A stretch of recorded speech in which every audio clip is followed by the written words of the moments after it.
to use text in speech in TikTok, here's what you need to do. So just add some text, and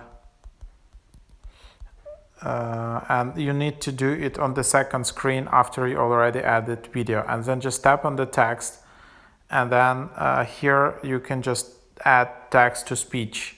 Here is some text. So something like that. And then you can cancel. Here is some text. So something like that, what you can add. I'm not sure how to add like a Siri voice or how to edit which voice exactly you can select. But yep, so you just need to add a lot of text, and you need to just add like a big paragraph if you want to add a lot of text. So yep, that's it. Hope